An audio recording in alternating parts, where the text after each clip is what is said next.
Hello, today I wanted to talk a little bit about my journey with fertility of being a woman in late 30s. I am 38 years old right now and I'm in my second pregnancy right now.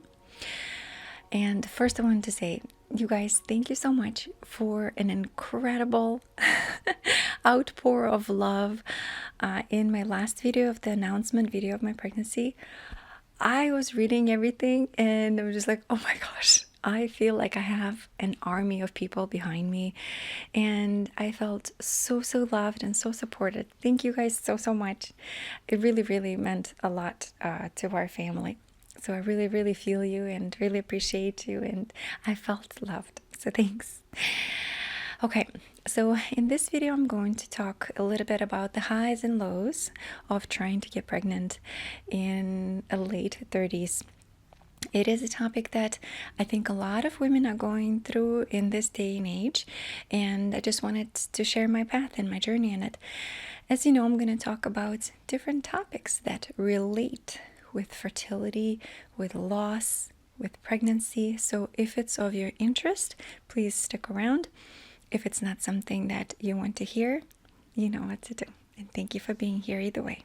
As you can see, we're in my bedroom and it's a little messy. My bed is messy nowadays because I sleep with this ginormous pregnancy pillow that like loops around, and it's for tall women, so it goes almost to the edge of the bed. And I literally just sleep in it like it's a cave, and during the day when I rest I just put both my legs, like spread them out like that like that to lift them up, because I have low blood pressure and I oftentimes get weird full feeling in my head, so I have to like lift my legs up and lower my head a little bit, and that helps with my balancing of the pressure. So as you know, this is my second pregnancy, and my whole journey as a woman who wants children has not been very cookie cutter.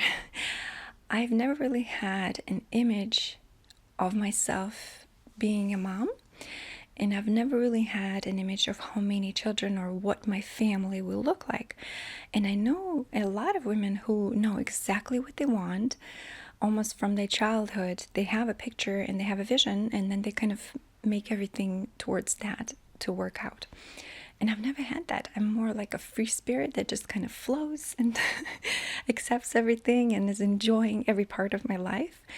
And while I'm making plans, this was never really fully a plan. In my previous marriage, I did not want children, and my previous husband did want children, and I just always felt like I didn't want children. But then once I've met my Daryl, and we got engaged after a few years of dating, there was a pivoting point where I sort of knew. We both didn't know fully if we actually wanted children when we were dating as well. We were just kind of so in love and so, again, free spirit and just enjoying each other to the fullest. So we never really knew, will we have children, will we not? I don't know. It was never a big deal.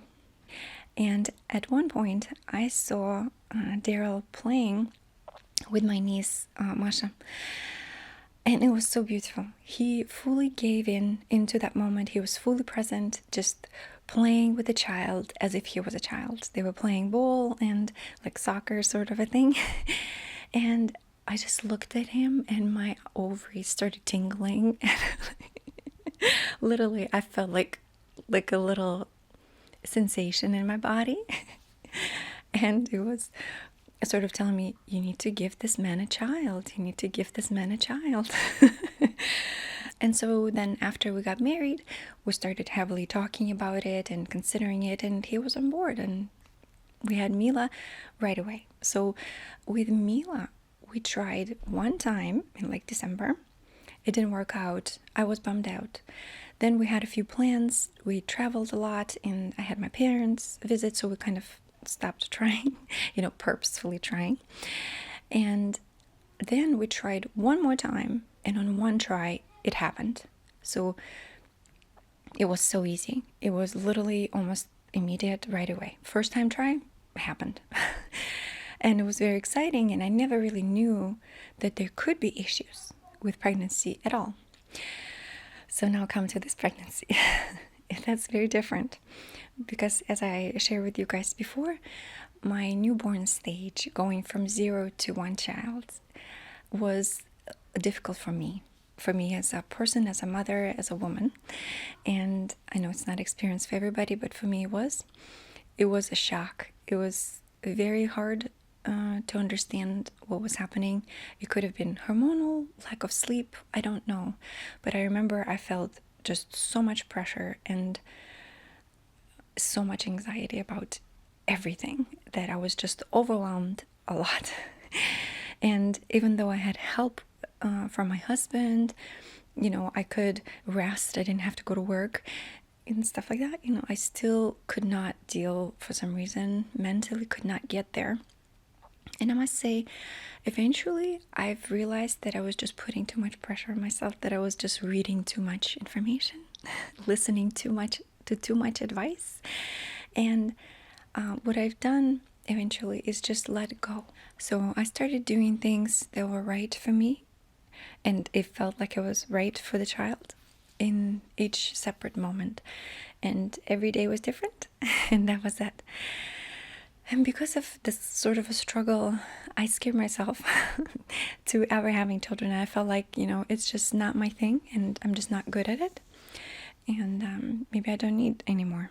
So I know I talk a lot about myself in a selfish way. I hope you understand. I'm just trying to relate, thinking that I'm talking to that one specific woman who maybe is feeling the same way and would not feel like something's wrong with her. My husband is extremely supportive. He basically just wants me to be happy. So most of the time, things that I truly wish for and can easily convince him to do, we usually match on that. We usually really match on our philosophies in life, in approach to parenting, and really just lifestyle. So we don't really butt heads a lot on it. We might have misunderstandings and miscommunications, totally normal.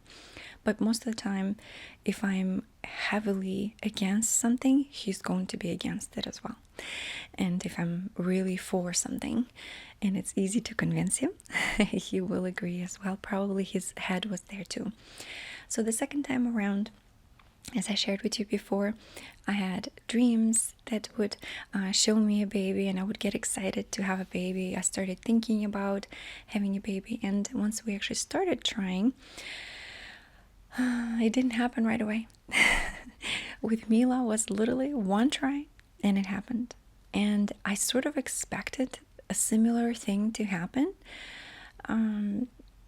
Again, I was 36 when we were trying to get pregnant second time, and I had Mila at 32. So I didn't think, it would be that much different. 4 years, but also, it's kind of close. It's like sort of both of them are in the middle, even though I did get pregnant at 31. But, I still kind of in my head, I'm like, I'm basically the same. Not much really has changed. So we started trying based on having quick results again, potentially. And we were really surprised that it would not happen for a while. We tried for quite a few months, and I can't say that I was like super duper diligent doing the tests. I was just watching my ovulation calendar on an app, which usually physically the symptoms would match with those dates. So I was kind of sure that would work out. And, we tried, just as people suggest, as often as you can in that window of time. And I'm getting somewhere with that. And after a few months, that's when I hurt my back. And nothing would help with my back. And it became a chronic pain that would just follow me every hour of my day. Into night, into day, just would never let me go. No positioning would help it. And even though I would do exercises and work out and do cardio and stuff, even lose weight to kind of try lessen the load. And I felt like I was eating better and just trying to figure out how to deal with inflammation from inside out, which was great because I've learned so much due to that pain, trying to get rid of it myself. And then I went to the doctor after a few months when it was already kind of chronic pain. And again, I shared it before, they gave me a heavy dose of just painkillers and none of that helped. I burned my stomach or intestines, and then my stomach started hurting every time I would eat. And it was the whole deal. And I started panicking because I couldn't get pregnant. I was already 37 at that point. My back was constantly in pain, and I was starting to lose hope that this will ever end. And I kept thinking, and now my stomach hurt, so I couldn't really enjoy food very much because, again, ibuprofen in ginormous amounts can really burn stuff. So the bottom line is, I started panicking, and I started really losing my mind a little bit because I couldn't understand how would I ever get pregnant again if I'm in so much pain and my stomach's always hurting. Like, is this even the right decision now? So I started going back and forth thinking, maybe it's not meant to be for me. Maybe this is a sign that I don't need to have more children. So like my mind went into a little bit of a crazy altered mode. And I understand how it's like, it sounds really disturbing or whatever, but that I'm just telling you the story, right? Honestly, I'm not proud of it, but that's what it is. And then I went to Russia, I remember, and I did a bunch of diagnostics with both my back and with my, fertility area. So I went to OBGYN in Russia. And while the neurologist for my back helped me a lot, because he basically said, you just have to do physical therapy, Miss Lady, and that's it. You have to do it for the rest of your life. Make sure you do the same exercises. If you wait more than like 3 months, the pain will always come back. So I'm like, okay, point taken, at least I have direction. Thank you. And that path helped incredibly, and I have no more back pain. After being chronically ill with back pain for 6 months or 7, 8 months, the bottom line is I went to OBGYN and she scared the hell out of me in Russia there. She was almost closing, so I was the last patient. And she kind of did my checkup really quickly, just asked my age and what's up. And I'm like, well, we're trying to, get pregnant. And it's coming, it will be coming eventually closer to a year almost. And like, what's up? So she sort of tried a couple things, gave me an ultrasound, and she's like, you might have some issues that you should deal with. And I'm like, can I test it? And she's like, well, my line is very long, and basically while I was in Russia, I couldn't make it on time to do that. So once I went back to United States, I went to my OBGYN. She completely disregarded the whole thing, and she said, I wouldn't even think about it. You don't have enough symptoms. The bottom line is she just kind of shrugged it off and didn't even agree to check for anything. So that was that. So we just kept on trying to get pregnant. And at that point, I started to get a little anxious. If you've been trying to get pregnant for a while on purpose, you get to a point where you start doubting everything, and the act of trying itself becomes not as exciting as it used to be, if you know what I mean. It becomes a bit more calculated, becomes a bit more dry, passion-wise, especially if you have to keep on doing it quickly and a lot.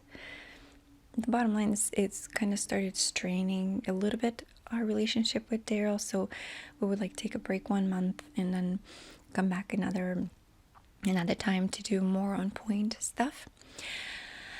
I started sharing with some of my mom friends that I'm struggling to get pregnant, and a lot of them are in late 30s and 40s, and they gave me so much suggestion. So I started taking a lot of different supplements, and I'll link all of the supplements that I started taking and still taking now. So I started taking all of the different prenatals. Also, my husband was 44 at that time, so he's 45 now, and I decided to give him a supplement as well. I know, but I figured, it won't hurt, and he agreed. It's not a big deal. That supplement is very expensive. It was like $80. I know. And it lasted about 90 days. And I must say, that also helped. I don't know if that was what helped or if it was just a combination of things. So I'm going to share the exact things that actually have helped in just a second. But I'll tell you what, once it hit a year, almost a year, since we've been getting pregnant, I started to heavily think that maybe we need fertility treatment.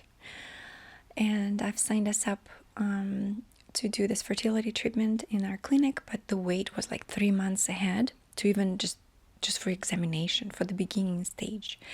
And I've signed us up, and we were waiting to be seen. And I had the trip to Palm Springs this past spring in March, which I absolutely loved. It was the best time of my life. I was by myself, and I went to get my certification for the sound bath, singing bowls certification. And I loved that trip so much. And after that trip, as soon as I came back, I tested positive. And I was pregnant basically during that trip. And right after that, I was positive. So I shared with Daryl, and we were so excited. And a couple of weeks into it, I miscarried, unfortunately. But I must say, even though I miscarried and I just sort of cried one time, it made me feel hopeful. That little miscarriage, as traumatic as it is, usually for me, it was a sign of hope. I felt like, okay, so we're not infertile. So it's just a combination of things not working out, not the right timing, or something else. So we continued exactly doing the same thing we were doing. So for a couple more months, it would not work. I did the testing, so I did the strips to understand my window a little bit better. And one time, I think what helped the most, I got one tip from one lady, and she said to use a diva cup right after the dance. So before you get up, before you go clean up, you put a diva cup inside to lock it all in. As far as you can, obviously, comfortably, and let it sit there for a few hours. And maybe later you can keep trying to raise your legs and hips up to sort of let the gravity go. Because even if you do that, for 20 minutes right after the baby dance, things might shift and come out and not really go through properly. So I tried that. That did help some, including other things. And then another thing was that up until that point, we were trying to do the baby dance like every day or every other day in my fertile window. And at that time, we decided that we're gonna skip a few days to sort of collect, to build up the intensity. And that did it. So instead of doing every other day, I kept calculating, okay, where my window will probably be. And for like 2 or almost 3 days before that, nothing would happen. So we did one time, waited 2 or 3 days, and then we did it, and it was like the day right before my ovulation, or right on the day, I forgot exactly the date. We did sort of a big deposit with the diva cup sealed. I know it's all very unscientific maybe, and maybe not the most popular opinion, but hey, it worked for us, okay? And then this one stick around, and that is what did it. Hello guys, Editing Maria here. I wanted to add one very important point too that I totally forgot to cover, and that is while I was researching the fertility and also before that how to heal the inflammation in the body with my back pain and really also the stomach pain, I've learned so much about insulin resistance and about the insulin spikes, the sugar spikes in our body, how it all is interconnected, and how to better structure your diet and so forth. Not so much to lose weight, but to have proper balance in your body. So I've learned that it actually affects fertility as well, especially during the ovulation period and after. So when the implantation happens. And the last couple of months, I've been following that not to have any insulin spikes in my diet. And I think that also contributed to the help with actually having a positive pregnancy as well. Because they were saying your body changes chemically a little bit, like pH levels are changing if you have too much insulin in, like too much sugar in your body. So your pH down there will be changing as well. You might be less acceptant towards receiving implantation or more. And again, I don't know if it's all scientifically proven. It might be. I'm not a researcher in any way, but it hit home for me too. So I started thinking about that too because it made a lot of sense. So I wanted to note that as well, that watching your insulin spikes during ovulation and during implantation times, and really during the whole pregnancy after that, is super important for the health as well. So that was our journey. So total time up until this pregnancy, I'd say it took us about a year and a half, maybe just over a year and a half of trying. But it did happen, and I'm very happy. Again, for a second there, we almost lost hope.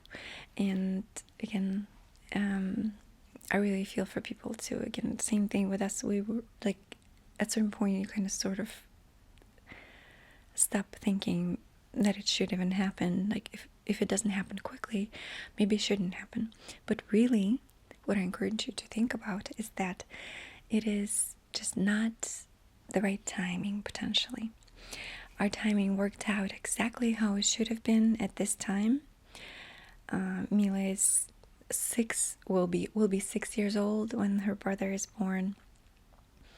And I feel like that might be more of a blessing than we realize. Than if it happened when she was 3.5 or almost 4 years old. So you really never know some of the consequences. But I also know people who struggled through infertility no matter what, and it would just not go through. I know a few women who did IVF and embryo transfers, and it was very successful, and that's the way they're going. I'm so happy for them. And I actually have one friend who's like less than a week in due in the time frame as me, and we're sort of fellow pregnancies right now, so we kind of chat all the time about each other's symptoms and how we're feeling and stuff like that. It's very nice to have a pregnancy buddy who's sort of going through exactly the same thing you're going. I just wanted to kind of brainstorm with you with some of the thoughts that I have about being an older parent as well. So I'm gonna give birth at 38. Daryl is going to be 45. And you know, it scares us a little bit. When we were even considering having a second, we're like, whoa, wait a second.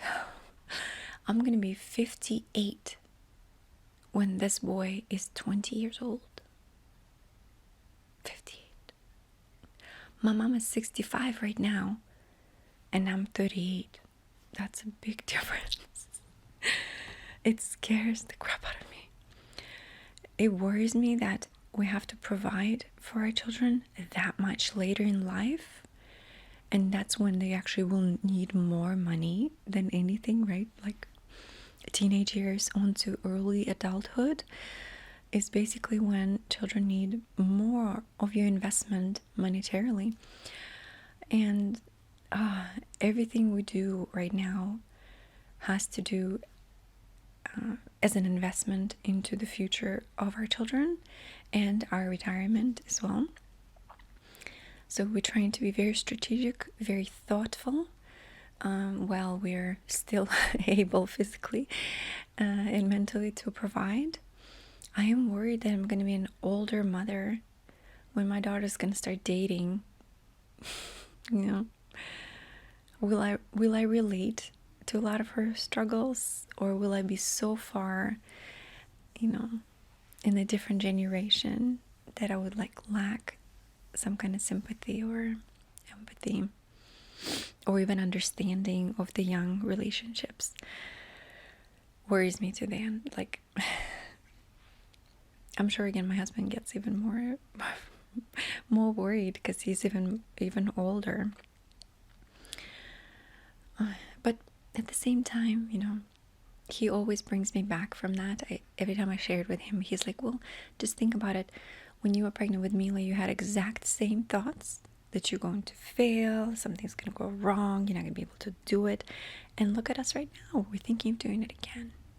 And that's true. Take it day by day. It'll be okay. Make the best decisions today. Well, it all rhymes for some reason. Make the best decisions today so you don't have to worry about everything else later in life. So right now, again, like I said, a lot of our worries are into doing the right investments, the right budgeting, stuff like that into our future and into the future of our children. And it's been crazy with the inflation and this sort of economic instability right now. Everything's going up in prices and stuff. So I've tried my best with this pregnancy. I haven't really started nesting very much, but I'm starting to a little bit. So I went to a mom swap, which is basically you use children's clothing and items, and then you sort of swap with whatever you want to take from other mom for free. So I brought a lot of Mila's clothing because I've been saving it since she was 3 years old. Once we started thinking about it, I started saving all of her stuff, all of her clothing and stuff, and books and things. Thinking, what if I have another girl? I would save at least the majority of good stuff, obviously not the real beat up items. And I've saved up a couple of years worth of clothing, and we're not going to need it. We're going to have a son. So I took, from that mom swap, I took a bunch of clothes up to 9 months for babies, and some swaddles, and some bathing pillow, and a bunch of burp cloths and the bibs.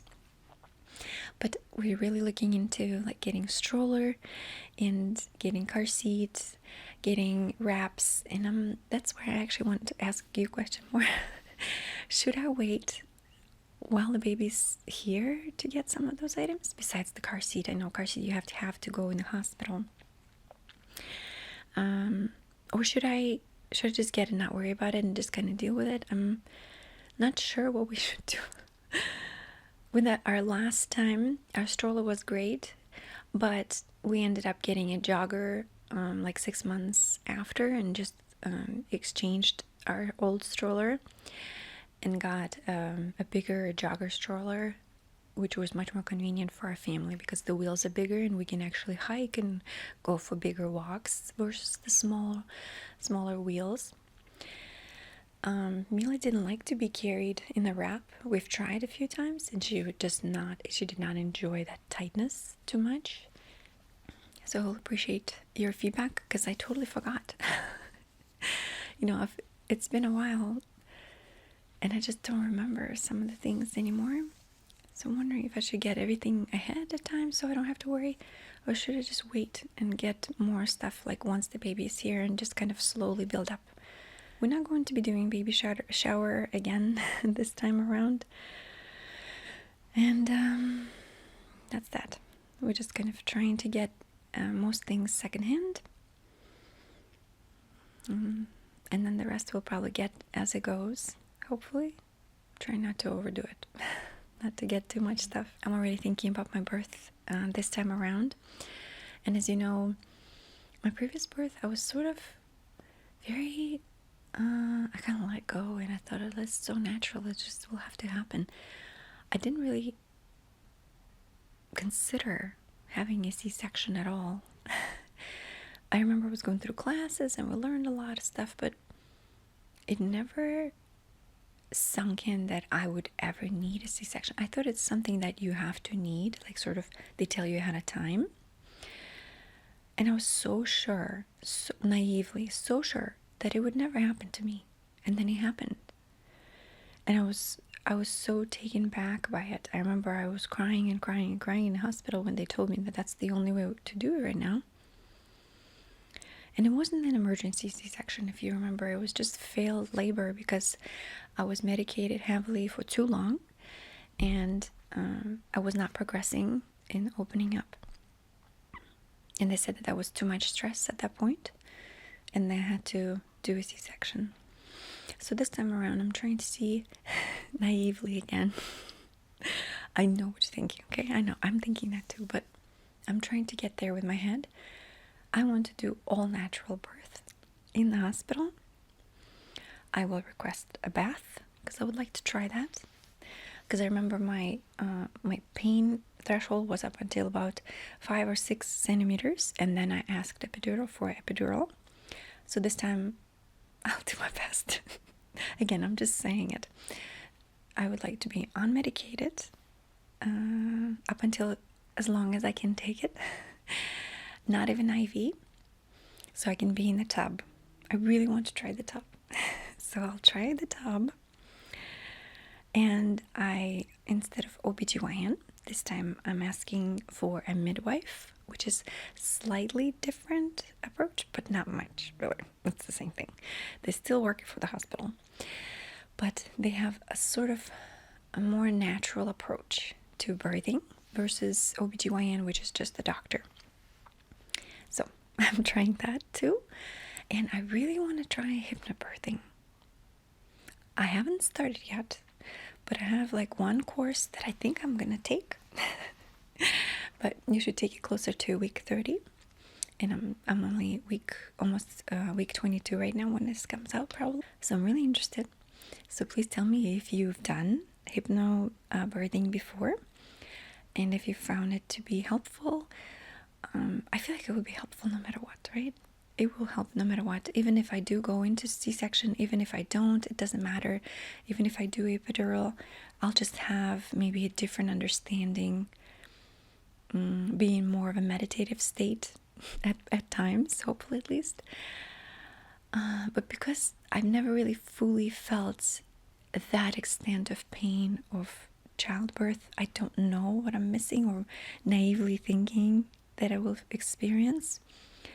I'm in a few groups of women who share their positive experiences of wanting natural birth and going with natural birth.